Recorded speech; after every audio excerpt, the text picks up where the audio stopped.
नमस्कार दोस्तों, KBC Rajasthan news channel में आपका स्वागत है। चलिए नजर डालते हैं आज की टॉप 25 खबरों पर। प्रधानमंत्री नरेंद्र मोदी और मुख्यमंत्री भजनलाल शर्मा के खिलाफ सोशल मीडिया पर कथित अभद्र पोस्ट करने के मामले में यूथ कांग्रेस के पूर्व नेता नरेश राघानी को पुलिस ने पूछताछ के बाद निरोधात्मक कार्रवाई में गिरफ्तार किया। राजस्थान में 6 से 9 अगस्त तक भारी से अति भारी बारिश का अलर्ट जारी हुआ है। कई जिलों में तेज बारिश, बिजली गिरने और जलभराव की आशंका के चलते प्रशासन को सतर्क रहने के निर्देश दिए गए। मुख्यमंत्री निःशुल्क बिजली योजना के तहत प्रदेश के 3 लाख घरों में मुफ्त सोलर रूफटॉप लगाए जाएंगे। 150 यूनिट तक बिजली खर्च करने वाले परिवारों का बिजली बिल लगभग शून्य होने का दावा किया गया। झालावाड़ हादसे के बाद स्कूल मरम्मत के लिए जारी 53 करोड़ रुपए के बजट में बड़े फर्जीवाड़े का खुलासा हुआ। कई स्कूलों में केवल रंगाई पुताई कर पूरा भुगतान उठा लेने के आरोप सामने आए। भजनलाल सरकार ने भ्रष्टाचार, लापरवाही और अनुशासनहीनता के आरोपों में कृषि विभाग के 3 अधिकारियों को तत्काल प्रभाव से निलंबित कर दिया। विपक्ष ने इस कार्रवाई को लेकर सरकार पर सवाल भी उठाए। जयपुर, जोधपुर, कोटा और उदयपुर के प्रमुख सार्वजनिक पार्कों का नाम डॉक्टर श्यामा प्रसाद मुखर्जी के नाम पर रखा जाएगा। पार्कों में उनके जीवन और योगदान पर आधारित स्मारक भी बनाए जाएंगे। राजस्थान सरकार समान नागरिक संहिता यानी यूसीसी का मसौदा तैयार कर रही है। आम लोगों से सुझाव लेने के लिए जनसुनवाई होगी, जबकि कांग्रेस ने इस प्रक्रिया के बहिष्कार का ऐलान किया।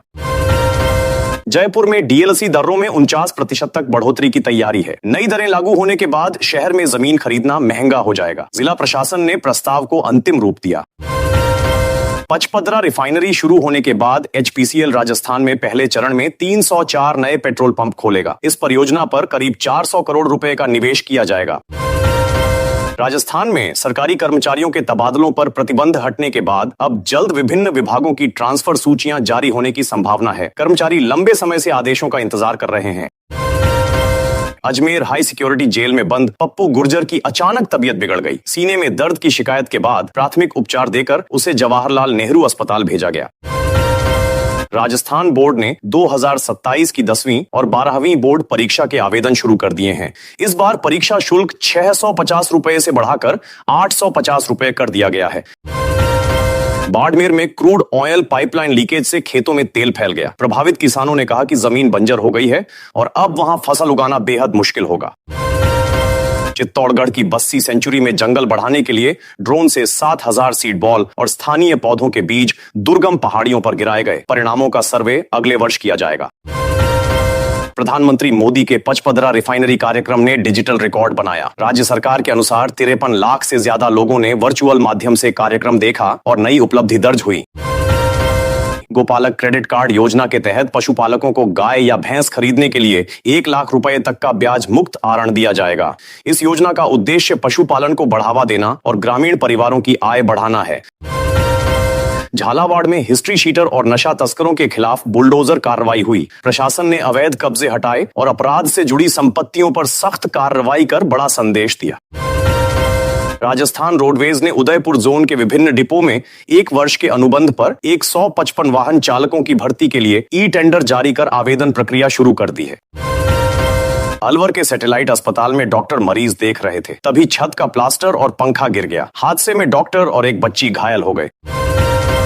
करौली के पांचना बांध के 3 गेट खोलकर पानी की निकासी शुरू की गई। सिंचाई और जलापूर्ति को लेकर मंत्रियों की मौजूदगी में यह प्रक्रिया शुरू कराई गई।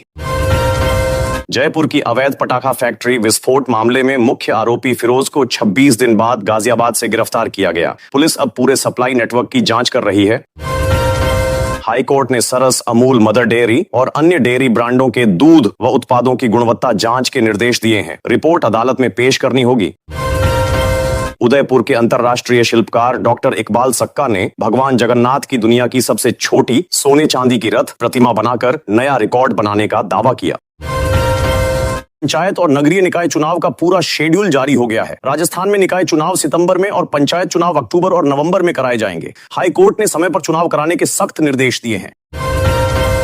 राजस्थान में मानसून फिर से सक्रिय हो गया है। जयपुर, कोटा, अजमेर, उदयपुर, जोधपुर, बीकानेर और भरतपुर संभाग में तेज बारिश और तेज हवाओं का अलर्ट जारी किया गया है। टोल टैक्स में बढ़ोतरी कर दी गई है। जयपुर से जुड़े कई राष्ट्रीय राजमार्गों और एक्सप्रेसवे पर car, jeep, taxi, mini bus और भारी वाहनों के टोल में 8 से 12% तक बढ़ोतरी लागू कर दी गई है। निजी स्कूलों को अब 22 दिन में मान्यता मिलेगी। शिक्षा मंत्री मदन दिलावर ने निजी विद्यालयों की मान्यता प्रक्रिया को सरल और समयबद्ध बनाने की घोषणा की है। आवेदन शुरू होंगे और तय समय सीमा में पूरी प्रक्रिया पूरी की जाएगी। भीलवाड़ा में शादी और सामूहिक आयोजनों में बिना फूड लाइसेंस भोजन तैयार करने वाले हलवाइयों और कैटरर्स पर कार्रवाई होगी। बिना लाइसेंस भोजन तैयार करने पर जेल और जुर्माने का प्रावधान रहेगा। राजस्थान के सरकारी माध्यमिक और उच्च माध्यमिक विद्यालयों में पहली बार एलुमिनाई मीट आयोजित की जाएगी ताकि पुराने विद्यार्थी अपने स्कूलों के विकास में योगदान दे सकें। जयपुर के लगभग 6 लाख जल उपभोक्ताओं को राहत मिलेगी। अब पानी के बिल पर QR कोड दिया जाएगा, जिससे मोबाइल पर पूरी बिलिंग और भुगतान की जानकारी मिल सकेगी। LDC पेपर लीक मामले में बड़ी कार्रवाई हुई है। जैसलमेर के स्वामी विवेकानंद मॉडल स्कूल में परीक्षा धांधली मामले में आरोपी शिक्षक सहित 2 वीक्षकों को निलंबित कर दिया गया है। शिक्षा विभाग ने पुलिस रिपोर्ट के आधार पर यह कार्रवाई की है। मुख्यमंत्री अमृत आहार योजना के तहत आंगनबाड़ी जाने वाले बच्चों और माताओं को कुपोषण से बचाने के लिए प्रतिमाह 1500 रुपए मूल्य का पौष्टिक आहार किट निःशुल्क दिया जा रहा है। स्पेशल ऑपरेशन ग्रुप ने पटवारी भर्ती परीक्षा में डमी अभ्यर्थी बैठाकर नौकरी पाने वाले एक पटवारी को गिरफ्तार किया है। जांच में सामने आया कि आरोपी ने करीब 5 लाख रुपए देकर यह फर्जीवाड़ा किया था। सांप के काटने के इलाज के लिए अजमेर के जवाहरलाल नेहरू अस्पताल में प्रदेश का पहला पॉइजन इंफॉर्मेशन सेंटर स्थापित किया जाएगा। इससे मरीजों को समय पर बेहतर इलाज और विशेषज्ञ सलाह मिल सकेगी। ग्रामीण और शहरी सेवा शिविरों की अवधि बढ़ा दी गई है। मुख्यमंत्री भजन लाल शर्मा ने जनता की सुविधा को देखते हुए शिविरों का समय आगे बढ़ाने का फैसला लिया है। पूरे प्रदेश में फिर से शिविर लगाए जाएंगे। कोटा, बूंदी और बारां के किसानों को बड़ी राहत मिली है। गांधी सागर और राणा प्रताप सागर बांध से अतिरिक्त पानी छोड़ा जाएगा, जिससे चंबल नहरों के जरिए खरीफ फसलों की सिंचाई के लिए पर्याप्त पानी उपलब्ध कराया जाएगा। ट्रांसपोर्टरों की हड़ताल के बाद प्रदेश में वाहनों में VLTD ट्रैकिंग डिवाइस लगनी शुरू हो गई है। सरकार ने 23 कंपनियों को इसकी जिम्मेदारी सौंपी है और प्रत्येक डिवाइस से सरकार को 1000 रुपए का राजस्व मिलेगा। बुढ़ापा पेंशन और RTE में फर्जीवाड़े का खुलासा हुआ है। सरकारी रिकॉर्ड में फर्जी आधार स्लिप बनाने और बच्चों की उम्र बदलने का मामला सामने आया है। जांच एजेंसियां पूरे नेटवर्क की जांच में जुटी हुई हैं। जयपुर एयरपोर्ट लैंड डील मामले में हाईकोर्ट से JDA को राहत मिली है। अदालत ने एकल पीठ के आदेश पर अंतरिम रोक लगा दी है। अमृत भारत स्टेशन योजना के तहत जैसलमेर रेलवे स्टेशन के विस्तार के लिए 110 करोड़ 51 लाख रुपए मंजूर किए गए हैं। इसके बाद कुल निवेश लगभग 250 करोड़ रुपए तक पहुंच जाएगा। राजस्थान हाईकोर्ट ने जोधपुर शहर के 17 कब्रिस्तानों में किसी भी नए अवैध निर्माण पर तत्काल रोक लगाने के निर्देश दिए हैं। संबंधित विभागों को संयुक्त निगरानी करने का आदेश भी दिया गया है। राजस्थान में पश्चिमी विक्षोभ सक्रिय होने के बाद मौसम का मिजाज बदल गया है। मौसम विभाग ने करीब 20 जिलों में येलो अलर्ट जारी किया है। कई इलाकों में हल्की बारिश और तेज हवाओं की संभावना जताई गई है। तापमान में गिरावट आने से लोगों को भीषण गर्मी से राहत मिलने की उम्मीद बढ़ गई है। सवाई माधोपुर के कई इलाकों में सुबह हल्की बारिश दर्ज की गई, जिससे मौसम सुहावना हो गया। बारिश के बाद तापमान में कमी आई और लोगों को गर्मी से राहत मिली। मौसम विभाग का कहना है कि अगले कुछ दिनों तक बादल छाए रह सकते हैं और रुक रुक कर बारिश का दौर जारी रहने की संभावना बनी हुई है। जयपुर समेत राजस्थान के कई जिलों में मौसम विभाग ने आंधी और हल्की बारिश का अलर्ट जारी किया है। तेज हवाओं के साथ कुछ क्षेत्रों में धूल भरी आंधी भी चल सकती है। प्रशासन ने लोगों को सतर्क रहने की सलाह दी है, क्योंकि इससे यातायात और सामान्य जनजीवन प्रभावित होने की संभावना बनी हुई है। कोटा के छात्रों ने एक बार फिर शिक्षा के क्षेत्र में बड़ा रिकॉर्ड बनाया है। JEE एडवांस्ड में ऑल इंडिया रैंक 1 और 2 दोनों स्थान कोटा के छात्रों ने हासिल किए हैं। इस उपलब्धि से कोटा की कोचिंग नगरी के रूप में पहचान और मजबूत हुई है तथा पूरे राज्य में खुशी का माहौल बना हुआ है। राहुल गांधी पुष्कर पहुंचे, जहां उन्होंने वरिष्ठ नेताओं के साथ महत्वपूर्ण राजनीतिक बैठक की। माना जा रहा है कि आगामी चुनावों को लेकर रणनीति तैयार की जा रही है। उनके दौरे को देखते हुए सुरक्षा व्यवस्था कड़ी कर दी गई है और बड़ी संख्या में समर्थक भी कार्यक्रम स्थल पर पहुंचे हुए हैं। राजस्थान में कमर्शियल गैस सिलेंडर महंगा हो गया है। इस बढ़ोतरी का असर होटल, रेस्टोरेंट, ढाबों और छोटे व्यापारियों पर पड़ सकता है। कारोबारियों का कहना है कि लागत बढ़ने से सामान और सेवाओं की कीमतों पर भी असर देखने को मिल सकता है, जिससे आम लोगों पर अप्रत्यक्ष बोझ बढ़ेगा। 5 किलो वाले छोटे गैस सिलेंडर की कीमतों में भी बढ़ोतरी कर दी गई है। इसका सीधा असर ग्रामीण और कम आय वाले परिवारों पर पड़ेगा। लोगों का कहना है कि पहले से बढ़ती महंगाई के बीच यह फैसला अतिरिक्त आर्थिक बोझ बढ़ाएगा। फिलहाल सरकार की ओर से किसी राहत की घोषणा नहीं हुई है। अमेरिका के पूर्व राष्ट्रपति डोनाल्ड ट्रंप की बेटी टिफनी ट्रंप अपने पति के साथ राजस्थान पहुंची हैं। जैसलमेर में उनका पारंपरिक स्वागत किया गया। उनकी यात्रा को लेकर सुरक्षा के विशेष इंतजाम किए गए हैं। इस दौरे से राजस्थान के पर्यटन क्षेत्र में नई चर्चा शुरू हो गई है और लोगों की दिलचस्पी बढ़ी है। टिफनी ट्रंप ने जैसलमेर के प्रसिद्ध सोनार किले का भ्रमण किया और वहां की ऐतिहासिक धरोहरों को करीब से देखा। किले की वास्तुकला और स्थानीय संस्कृति ने उन्हें काफी प्रभावित किया। प्रशासन ने उनके दौरे को विशेष महत्व देते हुए व्यापक इंतजाम किए, जिससे पर्यटन को भी अच्छा प्रचार मिलने की उम्मीद जताई जा रही है। चंबल अभयारण्य में घड़ियाल संरक्षण अभियान को बड़ी सफलता मिली है। हाल ही में करीब 100 घड़ियाल शावकों को सुरक्षित स्थानों पर स्थानांतरित किया गया। विशेषज्ञों का कहना है कि इससे घड़ियालों की संख्या बढ़ेगी और क्षेत्र की जैव विविधता मजबूत होगी। पर्यावरण प्रेमियों ने इस उपलब्धि पर खुशी जताई है। चित्तौड़गढ़ के प्रसिद्ध सांवलिया सेठ मंदिर में दान पात्र की गणना के दौरान भारी मात्रा में धन और बहुमूल्य धातुएं प्राप्त हुई हैं। जानकारी के अनुसार लगभग 20 किलो सोना और 120 किलो चांदी मिली है। मंदिर प्रशासन ने सुरक्षा व्यवस्था और रिकॉर्डिंग प्रक्रिया को और मजबूत करने का निर्णय लिया है। राजस्थान में प्रस्तावित पेट्रोल पंप हड़ताल को फिलहाल 15 दिनों के लिए टाल दिया गया है। इससे आम लोगों को बड़ी राहत मिली है। पेट्रोल और डीजल की आपूर्ति सामान्य बनी रहेगी। सरकार और पेट्रोल पंप संचालकों के बीच बातचीत जारी है ताकि उनकी मांगों का समाधान निकाला जा सके। पेट्रोल पंप संचालकों और सरकार के प्रतिनिधियों के बीच महत्वपूर्ण बैठक होने वाली है। इस दौरान विभिन्न मांगों और समस्याओं पर विस्तार से चर्चा की जाएगी। दोनों पक्ष किसी सकारात्मक समाधान की उम्मीद कर रहे हैं ताकि भविष्य में हड़ताल जैसी स्थिति पैदा न हो और आम जनता को परेशानी का सामना न करना पड़े। जयपुर में ड्राइविंग लाइसेंस और ट्रैफिक नियमों से जुड़े नए बदलाव लागू कर दिए गए हैं। प्रक्रिया को अधिक डिजिटल और सख्त बनाया गया है। अधिकारियों का कहना है कि इससे सड़क सुरक्षा बेहतर होगी। हालांकि शुरुआती दिनों में लोगों को नए नियम समझने और अपनाने में कुछ कठिनाइयों का सामना करना पड़ सकता है। राज्य में रफ्तार पकड़ ली है और कई जिलों में बादलों की आवाजाही के साथ हल्की से मध्यम बारिश की संभावना बन रही है, जिससे लोगों को गर्मी से राहत मिल सकती है और मौसम अचानक सुहाना हो सकता है। इसका असर खेती और दैनिक जीवन पर भी दिखेगा। आसमान में अचानक हलचल बढ़ने वाली है क्योंकि मौसम विभाग ने राजस्थान के कई हिस्सों में तेज धूल भरी आंधी और तेज हवाओं के साथ बारिश का अलर्ट जारी किया है, जिससे कुछ इलाकों में दृश्यता कम हो सकती है और यातायात प्रभावित होने की संभावना है। लोग सावधानी बरतें तो बेहतर रहेगा और बाहर निकलते समय सतर्क रहें। बिजली के बिल में राहत की उम्मीद बढ़ रही है क्योंकि पीएम सूर्य घर मुफ्त बिजली योजना के तहत राजस्थान में रूफटॉप सोलर सिस्टम को बढ़ावा दिया जा रहा है। सरकार लोगों को आसान प्रक्रिया और जागरूकता के जरिए इससे जोड़ने की कोशिश कर रही है, जिससे आने वाले समय में बिजली खर्च में कमी देखने को मिल सकती है। औद्योगिक निवेश का बड़ा मौका आज खत्म होने जा रहा है क्योंकि रीको की 11वीं प्रत्यक्ष आवंटन नीति के तहत प्लॉट आवेदन की अंतिम तारीख शाम 6 बजे तक तय की गई है, जिसमें कई निवेशक अपनी फाइलें जमा कर रहे हैं। इससे राज्य में नए उद्योगों की शुरुआत और रोजगार बढ़ने की संभावना दिख रही है। नए उद्योगों की रफ्तार तेज होने वाली है क्योंकि मॉडल ए के तहत औद्योगिक पार्क स्थापित करने के लिए आवेदन प्रक्रिया जारी है। इससे छोटे और बड़े निवेशकों को मौका मिल रहा है और राज्य में औद्योगिक विकास को नई दिशा मिलने की उम्मीद जताई जा रही है। शिक्षा क्षेत्र में हलचल बढ़ गई है क्योंकि राजस्थान पीटीईटी काउंसलिंग के तहत आज कॉलेजों को लॉगिन आईडी और पासवर्ड भेजने की अंतिम डेडलाइन तय है, जिससे आगे की सीट आवंटन प्रक्रिया शुरू होगी और हजारों अभ्यर्थियों की आगे की पढ़ाई और कॉलेज चयन की दिशा तय होगी।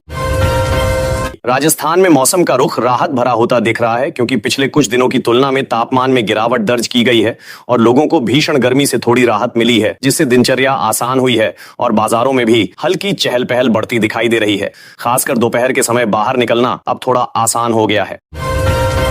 राजधानी जयपुर में रंगीन माहौल देखने को मिल रहा है क्योंकि विभिन्न होटलों और आयोजनों में फूड फेस्टिवल और सांस्कृतिक कार्यक्रम चल रहे हैं, जिनमें लोगों की अच्छी भागीदारी देखी जा रही है और इससे पर्यटन व स्थानीय व्यापार दोनों को बढ़ावा मिल रहा है। आने वाले दिनों में भीड़ और बढ़ने की संभावना है। राजनीति में बयानबाजी तेज हो गई है क्योंकि पूर्व मुख्यमंत्री अशोक गहलोत ने विपक्षी एकता और राज्य के राजनीतिक हालात पर अपने विचार साझा किए हैं, जिससे सियासी माहौल गर्म हो गया है और विभिन्न दलों में चर्चा तेज हो गई है। आने वाले समय में इसके राजनीतिक असर देखने को मिल सकते हैं। खाद्य सुरक्षा व्यवस्था में बड़ा बदलाव देखने को मिल रहा है क्योंकि खाद्य एवं रसद विभाग ने जन वितरण प्रणाली को पारदर्शी बनाने के लिए ऑनलाइन मॉनिटरिंग के नए निर्देश जारी किए हैं, जिससे राशन वितरण में गड़बड़ी कम होने की उम्मीद है और लोगों तक सही समय पर सामग्री पहुंचाने की व्यवस्था मजबूत होगी। पर्यटन को नई उड़ान देने की तैयारी चल रही है, क्योंकि राजस्थान में मानसून के दौरान एडवेंचर टूरिज्म को बढ़ावा देने की योजना पर काम हो रहा है, जिससे युवाओं और पर्यटकों को नए अनुभव मिलेंगे और राज्य में पर्यटन आय बढ़ने की संभावना मजबूत होती दिख रही है, खासकर पहाड़ी और रेगिस्तानी क्षेत्रों में। राजस्व विभाग ने बड़ा कदम उठाया है, क्योंकि जमीन से जुड़े विवादों को कम करने के लिए विशेष लोक अदालतों के आयोजन का निर्णय लिया गया है, जिससे लोगों को अपने मामलों का जल्दी निपटारा मिल सके और कोर्ट पर दबाव कम हो। इसका सीधा असर ग्रामीण क्षेत्रों में देखने को मिलेगा। युवाओं के लिए नए मौके खुलने जा रहे हैं, क्योंकि जयपुर और जोधपुर में स्किल डेवलपमेंट वर्कशॉप्स आयोजित करने की घोषणा की गई है, जिससे छात्रों और बेरोजगार युवाओं को नए हुनर सीखने का अवसर मिलेगा और रोजगार पाने की संभावना बढ़ेगी, खासकर टेक्निकल और डिजिटल क्षेत्रों में। कृषि क्षेत्र में बड़ी तैयारी चल रही है, क्योंकि मानसून से पहले किसानों को उन्नत बीज और बुवाई की गाइडलाइन कृषि विभाग द्वारा जारी की गई है, जिससे फसल उत्पादन बेहतर हो सके और किसानों की आय बढ़ने की उम्मीद है। खासकर खरीफ सीजन में इसका असर साफ दिखाई देगा। जयपुर ने वैश्विक स्तर पर एक नई उपलब्धि हासिल की है। टाइम आउट 2026 की सूची में जयपुर को दुनिया के सबसे खुशहाल शहरों में शामिल किया गया है। शहर की सांस्कृतिक विरासत, स्वच्छता, आधुनिक सुविधाएं और बेहतर शहरी जीवन शैली को इस सम्मान का प्रमुख आधार माना गया है। इससे पर्यटन और स्थानीय अर्थव्यवस्था को भी नई गति मिलने की उम्मीद है। राजस्थान लोक सेवा आयोग RPSC ने विभिन्न भर्ती परीक्षाओं का नया परीक्षा कैलेंडर जारी कर दिया है। इस कैलेंडर के माध्यम से अभ्यर्थियों को आगामी परीक्षाओं की संभावित तिथियों और तैयारी की बेहतर योजना बनाने में सहायता मिलेगी। आयोग का उद्देश्य भर्ती प्रक्रिया को अधिक पारदर्शी, समयबद्ध और व्यवस्थित बनाना है। राजस्थान सरकार ने सरकारी स्कूलों में डिजिटल शिक्षा को बढ़ावा देने के लिए डिजिटल क्लासरूम की संख्या 500 से बढ़ाकर 1000 करने की घोषणा की है। इस पहल से विद्यार्थियों को आधुनिक तकनीक के माध्यम से गुणवत्तापूर्ण शिक्षा उपलब्ध होगी। साथ ही शिक्षकों को भी डिजिटल शिक्षण संसाधनों का अधिक प्रभावी उपयोग करने का अवसर मिलेगा। राज्य के इंजीनियरिंग कॉलेजों में प्रवेश के लिए काउंसलिंग कार्यक्रम जारी कर दिया गया है। निर्धारित समय के अनुसार अभ्यर्थी ऑनलाइन पंजीकरण, विकल्प भरने और दस्तावेज सत्यापन की प्रक्रिया पूरी कर सकेंगे। इससे प्रवेश प्रक्रिया अधिक पारदर्शी और सुविधाजनक बनेगी तथा विद्यार्थियों को समय पर कॉलेज आवंटन मिल सकेगा। राजस्थान सरकार ने युवाओं के कौशल विकास को बढ़ावा देने के लिए स्किल डेवलपमेंट कार्यक्रम का नया चरण शुरू किया है। इस कार्यक्रम के अंतर्गत विभिन्न क्षेत्रों में आधुनिक प्रशिक्षण प्रदान किया जाएगा, ताकि युवाओं को रोजगार और स्वरोजगार के बेहतर अवसर प्राप्त हों तथा उद्योगों की आवश्यकता के अनुरूप कुशल मानव संसाधन तैयार हो सके। महिला एवं बाल विकास विभाग ने आंगनबाड़ी केंद्रों के आधुनिकीकरण के लिए नई डिजिटल मॉनिटरिंग ऐप शुरू की है। इस ऐप के माध्यम से बच्चों के पोषण, स्वास्थ्य सेवाओं और केंद्रों की गतिविधियों की ऑनलाइन निगरानी की जाएगी। इससे सेवाओं की गुणवत्ता में सुधार और पारदर्शिता बढ़ने की उम्मीद है। राजस्थान सरकार ने युवा स्टार्टअप योजना के तहत नए फंड का आवंटन किया है। इस योजना का उद्देश्य नवाचार को बढ़ावा देना और युवा उद्यमियों को आर्थिक सहायता उपलब्ध कराना है। इससे नए व्यवसाय शुरू करने वाले युवाओं को निवेश, मार्गदर्शन और रोजगार सृजन के बेहतर अवसर प्राप्त होंगे। राज्य सरकार ने विभिन्न सरकारी विभागों में लंबित भर्तियों की समीक्षा के लिए मुख्य सचिव की अध्यक्षता में उच्च स्तरीय बैठक आयोजित की। बैठक में भर्ती प्रक्रियाओं को तेजी से पूरा करने और रिक्त पदों को शीघ्र भरने पर जोर दिया गया, ताकि विभागों की कार्यक्षमता और सार्वजनिक सेवाओं में सुधार हो सके। तकनीकी शिक्षा विभाग ने सभी सरकारी और निजी संस्थानों में प्लेसमेंट सेल को और अधिक मजबूत बनाने के निर्देश दिए हैं। उद्योगों के साथ समन्वय बढ़ाकर विद्यार्थियों को बेहतर रोजगार के अवसर उपलब्ध कराने पर विशेष ध्यान दिया जाएगा। इससे तकनीकी शिक्षा प्राप्त युवाओं की रोजगार क्षमता में वृद्धि होने की उम्मीद है। शिक्षा विभाग ने शिक्षकों के लिए डिजिटल शिक्षण कौशल विकसित करने हेतु विशेष कार्यशालाओं का आयोजन शुरू किया है। इन प्रशिक्षण कार्यक्रमों में आधुनिक तकनीक, स्मार्ट क्लासरूम और ऑनलाइन शिक्षण विधियों की जानकारी दी जाएगी, ताकि विद्यार्थियों को अधिक प्रभावी और गुणवत्तापूर्ण शिक्षा उपलब्ध कराई जा सके।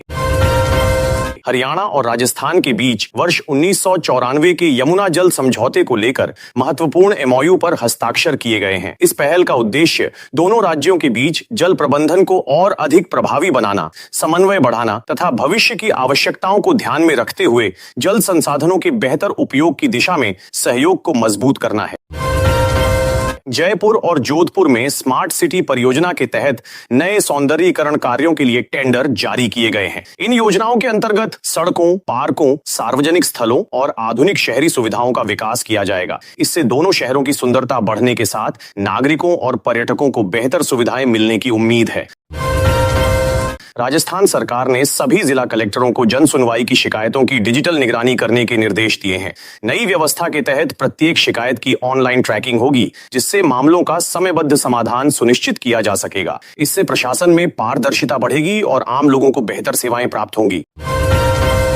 राजस्थान में मौसम ने अचानक करवट ले ली है। मौसम विभाग ने 6 जिलों के लिए ऑरेंज अलर्ट जारी करते हुए चेतावनी दी है कि 80 किलोमीटर प्रति घंटे की रफ्तार से तेज आंधी चल सकती है और कई जगह ओलावृष्टि भी हो सकती है। प्रशासन को सतर्क रहने के निर्देश दिए गए हैं और लोगों से भी सावधानी बरतने की अपील की गई है। झालावाड़ में आऊ नदी की पुलिया के पास एक दर्दनाक हादसा हो गया। यहां एक अज्ञात वाहन ने ट्रैक्टर ट्रॉली को टक्कर मार दी, जिससे ट्रॉली पलट गई। हादसे में एक व्यक्ति की मौत हो गई, जबकि अन्य लोगों को भी चोटें आई हैं। पुलिस ने मामला दर्ज कर वाहन की तलाश शुरू कर दी है और आसपास के सीसीटीवी फुटेज खंगाले जा रहे हैं। बालोतरा के सम के धोरो में एक सांस्कृतिक कार्यक्रम के दौरान दुखद घटना हो गई। एक युवा लोक कलाकार ड्रेसिंग रूम में मौजूद था। तभी तेज आंधी के कारण वहां की दीवार अचानक भरभरा कर गिर गई। मलबे में दबने से कलाकार की मौत हो गई। घटना के बाद कार्यक्रम स्थल पर अफरा तफरी मच गई और लोगों में शोक की लहर दौड़ गई। अब 3 दिन बाद क्या होने वाला है, इस पर पूरे राजस्थान की नजर है। राज्य सरकार ने मॉडिफाइड वाहनों के खिलाफ बड़ा अभियान शुरू कर दिया है। अधिकारियों ने साफ कहा है कि तय समय के भीतर नियमों के खिलाफ किए गए बदलाव नहीं हटाए गए तो ऐसे वाहनों को जब्त किया जाएगा। आरटीओ विभाग लगातार निगरानी कर रहा है और कार्रवाई की तैयारी तेज कर दी गई है।